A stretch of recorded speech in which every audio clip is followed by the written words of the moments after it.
الحمد لله والصلاة والسلام على رسول الله أما بعد فأعوذ بالله من الشيطان الرجيم وما جعل عليكم في الدين من حرج.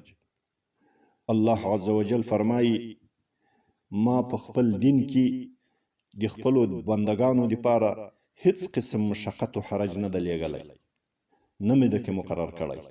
د الله نازولی حبیب فرمائی فوالله لأن يهدي الله بك رجلا واحدا، قسم په الله داسې هدایت وکي په ذریعه د تا باندې الله یو رجل ته، یو کس ته، خیر لك من ان یکون لك حمر النعم، دا ډیر غوره ده تا ته تر دې چې تا ته د سرو اوښانو کتارونه وګلې، تر هغو دا ډیر بهتره ده چې د هغه وخت ډیر مرغوب مال و. نو لکه چې د الله جل جلاله او د الله د رسول په نیز یو انسان ته هدایت دومره لوی شان لري، نو همدارنګه یو انسان د ګمراهي لارې ته سوقول هم دغسې عظیم جرم ده. ولتسألن عما کنتم تعملون، ضرور به پوښتنه کیږي له تاسو څخه د هغه کړو وړو چې تاسې څه کړي دي په دنیا کې په هر موقف کې چې واست. بناءً د اسلام او اسلامي نظام د واکدارانو فریضه جوړیږي چې د اسلامي نظام په راتګ سره چې د زیاتو قربانیو او د زیاتو وینو په تویدلو سره راغلی ده، په خپل رعایت کې له پیړیو هغه مسلط جهل لري کې چې حتی نن د یو استاذ کل او شیخ العلوم مورابي دا د فاتحې او الحمدلله له معنا کولو له ترجمې کولو عاجزه ده. په لمانځه ولاړه ده، دا لمونځونه یې په ټول عمر کې کړي دي او دا فاتحه هره ورځ 32 ځله وارې وایي ایاک نعبد و ایاک نستعین اهدنا الصراط المستقیم. دا الفاظ په خولو باندې راتیروي، خو په دې ټول عمر کې دا عاجزه په دې باندې پوه نه سوه چې زه الله ته څه وایم. دا د علمي کورنیو حال ده د موږ. نو د عوامو خلقو به څه حالت وي؟ هغه عوام چې د هغو نارینه په 100 کې 95 د کلمې او لمانځه په ترجمه باندې نه پوهېږي، نو اولادو ته به څه ښیي؟ بناءً د اسلامي نظام خصوصیت دا ده چې د علم نعمت عام کړي، نه دا چې د علم دروازې وتړي، که هغه په نارینه و دي که په زنانه و باندې دي. نو د نظام مشران و مسؤلین دا فریضه لري چې هیڅ چاته دا بانه جوړه نه کړي چې د کفري او یورپي ملکونو پوهنتونونو او د فحشا مرکزونو د نڅا او د ګډا سنټرونو ته ولاړ شي او په نتیجه کې هغه او د هغو راتلونکي نسلونو ټول مرتد و کافر تر دنیا تیر شي. د کفارو همدغه غوښتنه ده چې شرایط په مسلمانانو داسې راولي چې مسلمانان دوی ته ورسي او په داسې طریقه سره ورسي چې احسان هم د دوی چې موږ له تاسې سره ښېګڼه کړې احسان کړی دی. ودو لو تکفرون کما کفرو، کفار د زړه له تله غواړي چې تاسې ټول کافران سئ لکه چې دوی کافران دي. فتکونون سوا، بیا به تاسې ټول سره برابر یي. خو د مسلمانانو واکداران باید هوښیار اوسیږي څو داسې ونسي چې په لکونو انسانان د کفارو مرکزونو ته هجوم یوسي، او یا داسې دریځ ونیسي چې د ټول اسلامي نظام بقا او عمر لنډ کړي، یا داسې موقف خپل کړي چې له اسلامي نظام او اسلامي حکومت مسلمانان متنفر کړي.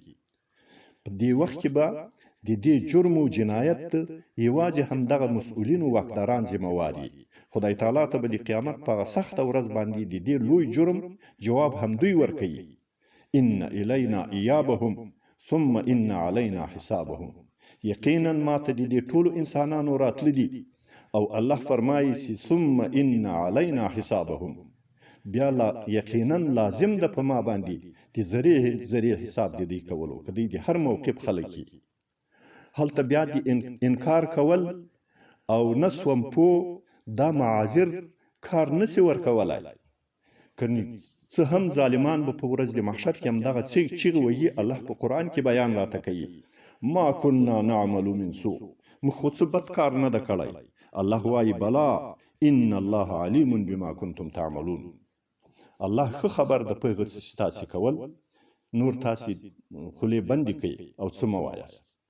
او که فرضاً څوک د شرعي چاپیریال له جوړولو عاجز وي، بیا د موږ د حنفي فقه کلیات کې او قواعد دي چې تحمل د شر قلیل لپاره د دفع د شر کثیر دا جایز ده. موږ دلته د ناجوړ چاپیریال په وجه باندې ځینې ناخوالې باید برداشت کو، خو نه داسې د موږ په لکونو په زرونو انسانان د کفر لوري ته او د کفر په سیلاب باندې لاهو سي.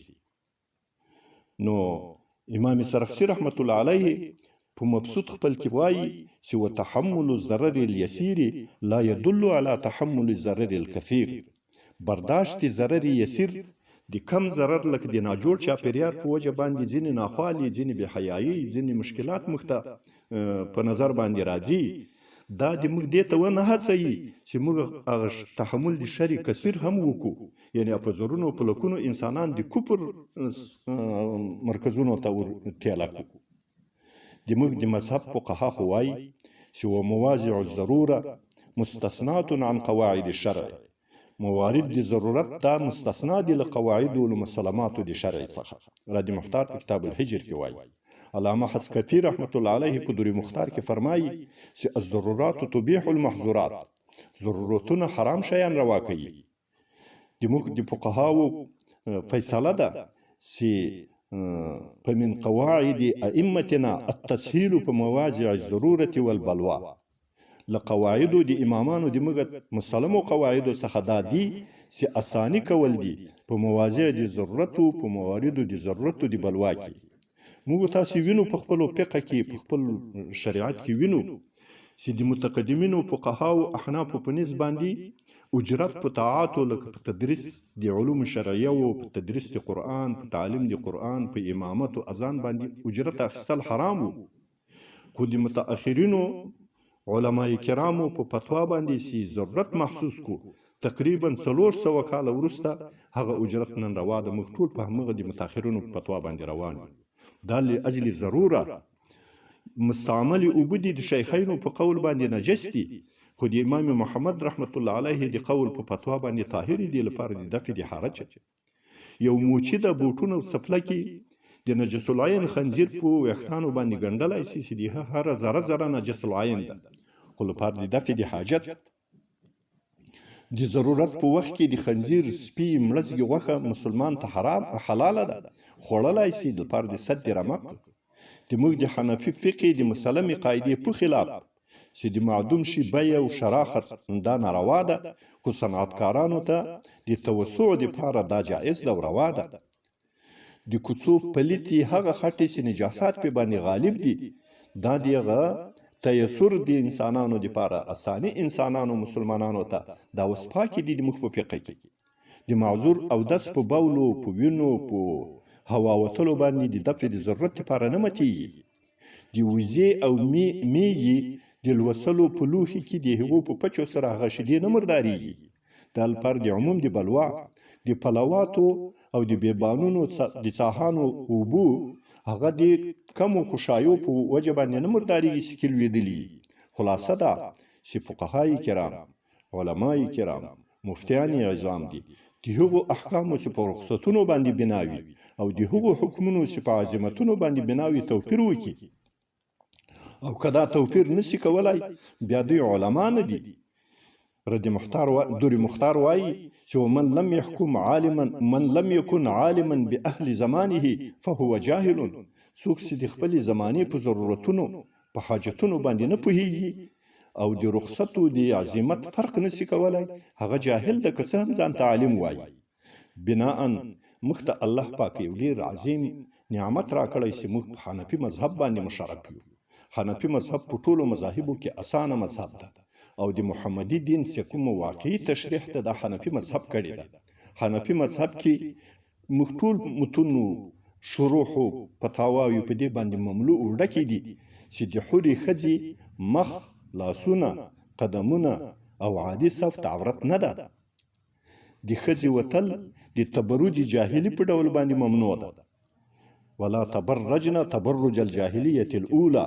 موږ باید له قرآنه مخته ولاړ نسو، خو د غزواتو لپاره، لمانځه دپاره، حج ته، تعلیم د دین ته، عیادت د مریض ته، زیارت د اقاربو خپلوانو ته، ضرورت د خپل کورو د اولادونو ته، د تجارت دپاره یا د بل کوم ضرورت دپاره د وتلو هیڅ ممانعت او هیڅ حرج نشته په شریعت کې.